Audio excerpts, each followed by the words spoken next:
Daimon slowly opened his eyes. The pounding in his head dulled only by the numbness in his heart. His hands were sticky with dried blood, not his own. His wife lay motionless beside him, her body broken, her eyes vacant. The house, once filled with warmth and laughter, was now silent, except for the whispering wind. His daughter, gone. He couldn't even remember if he'd heard her scream. As his vision cleared, a soft, unnatural glow began to fill the room. Shadows stretched unnaturally long, creeping along the walls like grasping fingers. The air grew thick, and the stench of sulfur filled his nostrils. "You failed them," came a voice from the darkness, low, guttural, and full of malice. It seemed to come from everywhere and nowhere at once. Daimon bolted upright, heart racing, eyes darting around the room. Who's there?" His voice cracked with both fear and anger. A figure materialized before him, wreathed in smoke and shadow, its form ever shifting but unmistakably monstrous, its glowing red eyes locked onto Daimon.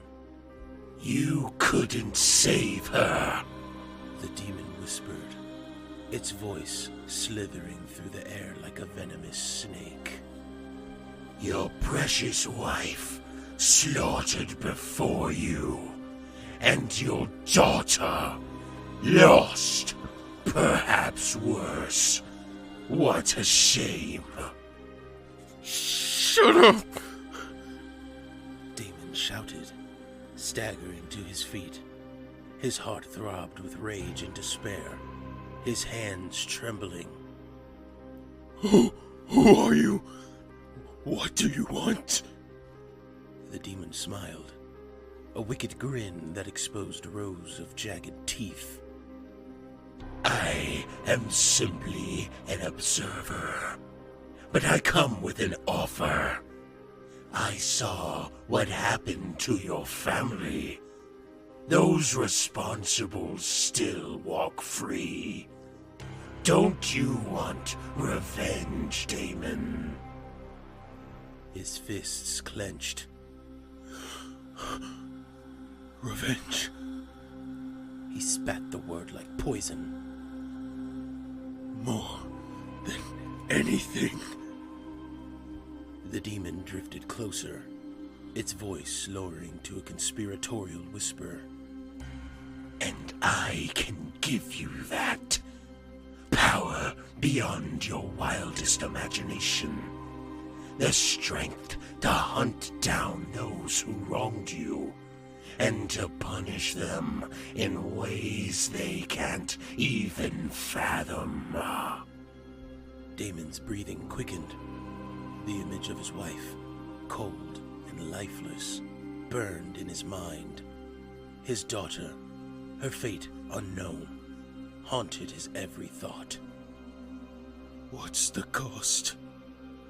His voice was steady, but his hands shook. The demon's grin widened, eyes glowing brighter. "Your soul, Daimon.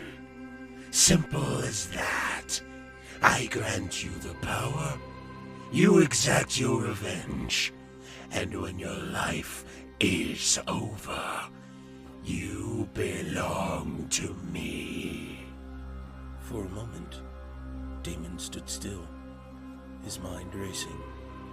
The weight of his grief, anger, and helplessness crushed him from all sides. What was a soul worth anyway, if everything he loved was taken from him? His mind played tricks, imagining the faces of the men who had torn his life apart. They deserved to suffer. And my daughter? Daimon asked, his voice cold, detached. Can you help me find her? The demon tilted its head, as if considering the question. Perhaps, if she's still alive, I can help. For a price, of course. But make no mistake, your vengeance, that I can promise. Daimon looked down at the lifeless body of his wife, and the ache in his chest swelled to unbearable levels. The thought of living without justice, or worse, without knowing the fate of his daughter, was a torment in itself. His voice faltered, then steeled. I'll do it. The demon chuckled, a deep, bone-chilling sound. Good. Then the pact is sealed. With a wave of its hand, the shadows around the room seemed to surge forward, wrapping around Daimon like chains. He felt a burning sensation deep within his chest, as if something vital was being torn away. But in its place, he felt a surge of raw power, dark and potent, filling the void inside him. The demon began to fade, its red eyes the last to disappear into the gloom. Remember, Daimon, your soul is mine. But until then, enjoy your vengeance.